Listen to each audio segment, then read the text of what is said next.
अस्सलाम वालेकुम। अल्लाह के नाम से शुरू, जो बड़ा मेहरबान निहायत रहम करने वाला है। गर्मियों में अक्सर ख़वातीन की कोशिश यही होती है कि किचन में कुछ ऐसा बनाया जाए जो जल्दी भी बन जाए और कुछ हल्का फुल्का भी हो। लेकिन बच्चे और मर्द हजरात का क्या करें, भिंडी बने, करेले बने या फिर टिंडे बने, दूर भाग जाते हैं। तो आज मैं आपको भिंडी बनाने का ऐसा तरीका बताने वाली हूँ कि अगर आपके घर में भिंडी कोई नहीं खाता या फिर आप खुद भी नहीं खाती तो फिर आज के बाद आप भिंडी रोज़ बनाएंगी। ये इतनी मज़ेदार बनती है। कैसे बनने जा रही है रेसिपी देखें। रेसिपी पसंद आए चैनल को ज़रूर सब्सक्राइब करना है। स्टार्ट करेंगे बिस्मिल्लाहिर्रहमानिर्रहीम। तो यहाँ पे हमें कैरी चाहिए होगी। आजकल बड़ी अच्छी कैरियाँ आई हुई हैं और भिंडी और करेले में कैरी का टेस्ट बहुत अच्छा आता है। इसके अलावा भिंडी है तकरीबन आधा किलो, लेकिन भिंडी मैंने छोटे साइज़ वाली ली है। ठीक है, इस रेसिपी के लिए हमें छोटी छोटी भिंडियाँ चाहिए होंगी। इसके अलावा हमें मोटी वाली हरी मिर्चें चाहिए होंगी जो तेज़ नहीं होती लेकिन फ्लेवर उनका बड़ा अच्छा होता है। अब मैंने क्या किया है, इन भिंडियों को मैंने अच्छे से धो के साफ़ करके पंखे के नीचे मैंने रख दिया था और ये बिल्कुल ड्राई हो चुकी हैं। ये गीली नहीं होनी चाहिए, ठीक है, या फिर आप किसी भी ड्राई कपड़े से इनको ड्राई कर लें। अगर ये गीली होंगी और आप इसकी कटिंग करेंगे और फिर सालन में क्या होगा कि इसमें लेस आ जाएगा, तो आपने इसको अच्छा सा ड्राई करना है। उसके बाद आपने इसकी कटिंग करनी है। ठीक है, अब कटिंग कैसे करनी है, मैं इसका ये वाला पार्ट और ये वाला पार्ट जो है रिमूव करूँगी और इस तरीके से हम भिंडी पे कट लगाएंगे। कट लगाने का मकसद ये है कि देखिए हमने भिंडी साबित रखी है तो ये अंदर से भी अच्छी फ्लेवरफुल बने, तो हमने इस पर कट लगाना है ताकि मसाला इसके अंदर तक जाए जब ये पके और ये मज़ेदार सी लगे। तो इस तरीके से हमने सारी भिंडियों की कटिंग करनी है और इसके बाद आपने भिंडी को धोना नहीं है। इसके बाद हमें चाहिए होंगे 2 मीडियम साइज़ के आलू। आलूओं को भी मैंने बहुत अच्छे से धो के साफ़ किया है और इसके बाद हम इसका छिलका उतार लेंगे और इसके बाद ये जो कैरी है इसकी भी हम कटिंग करेंगे। तो ऊपर वाला पार्ट इसका रिमूव करेंगे और इसका छिलका वैसे ही उतार लेंगे जैसे हमने आलू का उतारा था। कैरी का टेस्ट भिंडी में बहुत अच्छा आता है और करेले में बहुत अच्छा आता है। तो अभी कैरियों का सीज़न है, आप फ़ायदा उठा सकते हैं और बड़ी अच्छी कच्ची कच्ची कैरियाँ आई हुई हैं तो इनको भी हम काटेंगे। किस तरीके से काटना है, जैसे हम फ्रेंच फ्राइज़ काटते हैं बिल्कुल इसी तरीके से हमने कैरी को काटना है। अच्छा, अगर आपको भिंडी खट्टी चाहिए तो आप पूरी कैरी इसमें डाल सकते हैं या फिर आधी डाल सकते हैं या फिर छोटे साइज़ की कैरी डाल सकते हैं। इसके बाद ये जो गुठली है ना, ये हम निकाल लेंगे कैरी में से। ठीक है, मैं पूरी कैरी डालने वाली हूँ। ये थोड़ी सी कच्ची कैरी है, खट्टी मीठी सी कैरी है, तो इसका बड़ा अच्छा सा टेस्ट आएगा भिंडी में। ठीक है, अब हम आलू को भी बिल्कुल वैसे ही काट लेंगे जैसे हमने कैरी को काटा था। ठीक है, जैसे फ्रेंच फ्राइज़ के वेजेस काटते हैं तो बिल्कुल वैसे ही हमने आलू को काट लेना है। ठीक है, इस तरीके से आलू जो है वो भिंडी में बहुत मज़ेदार लगते हैं। तो ये देखें, इस तरीके से हमने सारे आलूओं की कटिंग करनी है। तो ये आलू हमारे पास कट कर आ गए, कैरी हमारी कट गई है और ये जो भिंडी है इसको तो हमने पहले ही काट लिया था। तो ये चीज़ें हमारे पास तैयार होकर आ गई हैं। अब हम इसकी करेंगे कुकिंग स्टार्ट।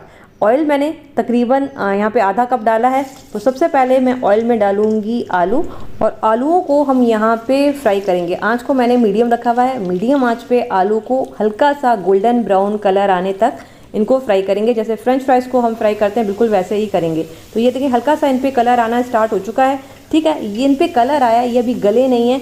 ठीक है, अभी इनमें भी कसर काफ़ी है तो हम ये जो आलू हैं ये निकाल लेंगे। इसमें जो थोड़ी बहुत कसर होगी हम जब इसको पकाएंगे भिंडी के साथ तो वहाँ पे इंशाल्लाह पूरी हो जाएगी। तो ये आलू हम निकाल लेंगे। इसके बाद ये जो भिंडी और हरी मिर्चें हैं ये भी हम इसमें डाल देंगे और इनको भी यहाँ पे करेंगे फ्राई।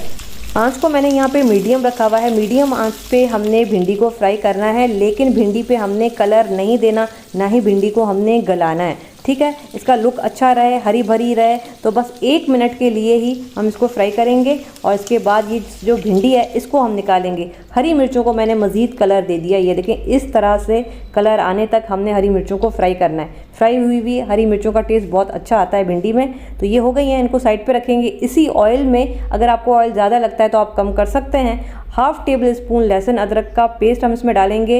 1 टीस्पून हम इसमें डालेंगे साबित सफ़ेद ज़ीरा। मीडियम आंच पे हम लहसुन अदरक को पहले फ्राई करेंगे। ठीक है, 1 से 2 मिनट तक फ्राई करेंगे। बस हल्का सा लहसुन अदरक पे कलर आ जाए या फिर फ्राई हुए लहसुन अदरक की आपको खुशबू आना स्टार्ट हो जाए। तो ये देखिए, इस पर हल्का सा कलर आ गया है। अब हम इसमें 1 मीडियम साइज़ की प्याज ब्लेंड करके डालेंगे। ठीक है, इसको थोड़ा सा मिक्स करेंगे ताकि लहसुन अदरक पे मज़ीद कलर ना आए। ठीक है, अब देखिए यहाँ पे जो मैंने इसमें प्याज डाली है ना, इसमें हल्के से आपको चंक्स नज़र आ रहे हैं। मैंने बिल्कुल पेस्ट प्याज का नहीं बनाया है, हल्का से चंक्स मैंने इसमें रखे हैं। अब इसमें मसाले डालेंगे। 1 टीस्पून लाल मिर्ची पाउडर इसमें जाएगा, 2 टीस्पून मैं इसमें डालूंगी धनिया पाउडर। ठीक है, सिर्फ बेसिक से मसाले इसमें जाएंगे, फिर भी ये इतनी मज़ेदार बनती है। 1/2 टीस्पून हम इसमें डालेंगे हल्दी और 1/2 टीस्पून पिसा हुआ गरम मसाला। 1 टीस्पून हम इसमें डालेंगे नमक। मिर्चें और नमक आप अपने टेस्ट के हिसाब से कम ज़्यादा रख सकते हैं। थोड़ा सा इसको भूनेंगे तकरीबन 1 मिनट के लिए, ताकि प्याज के साथ ये मसाले अच्छे से भुन जाए।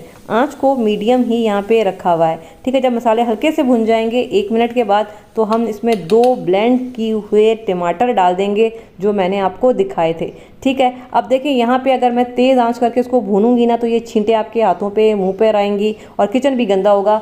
तो बेहतर तरीका तो ये है, इसको कवर कर दें, आंच को तेज़ कर दें, 2 मिनट के लिए आप इसको इसी तरीके से पकाएं। टमाटर का पानी ड्राई हो जाए और ऑयल साइडों पे निकलना स्टार्ट हो जाए। तो 2 मिनट मैंने तेज़ आंच पे पकाया है। ठीक है, अब आंच को हल्का कर दूंगी ताकि छींटे ना उड़ें।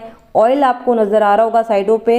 तो अब ये टमाटर का पानी बिल्कुल ड्राई हो चुका है, तो हमने बस इसको इतना ही पकाना था। ठीक है, इसके बाद हम इसमें डाल देंगे पानी, तकरीबन 2 ग्लास जितना हम इसमें पानी डालेंगे, क्योंकि ये हल्की सी ग्रेवी वाली बनती हैं भिंडी, लेकिन बहुत मज़ेदार बनती है। इसको थोड़ा सा यहाँ पे करेंगे मिक्स। ठीक है, इसमें हम डाल देंगे ये जो कटी हुई कैरी है, ये डाल देंगे। अच्छा, इसमें मैं डालूंगी कच्ची प्याज। कच्ची प्याज का टेस्ट भी बड़ा अच्छा आता है इसमें।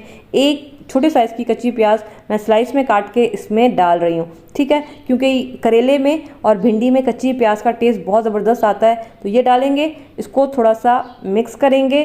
ठीक है, इसी पॉइंट पे मैं फ्राई की हुई भिंडी और ये जो हरी मिर्चें हमने फ्राई की थी ये डाल देंगे। इसके अलावा ये जो फ्राई किए हुए आलू थे ये हम इसमें डाल देंगे। देखिए, आलू में और भिंडी में अभी हल्की सी कसर बाकी है। तकरीबन 50% हमने इनको ऑयल में फ्राई करते हुए गलाया था, बाकी जो थोड़ी बहुत कसर है अब यहाँ पे हम पूरी करेंगे। थोड़ा सा हम मिक्स करेंगे, हल्का सा बॉयल आने देंगे। जब बॉयल आना स्टार्ट हो जाएगा, इसको हम कवर करके हल्की आंच पे तकरीबन हम इसको 7 से 8 मिनट या फिर 10 मिनट के लिए दम पे हम इसको पकने के लिए रख देंगे। भिंडी में जो कसर है वो भी पूरी हो जाए और आलू भी अच्छे से गल जाए।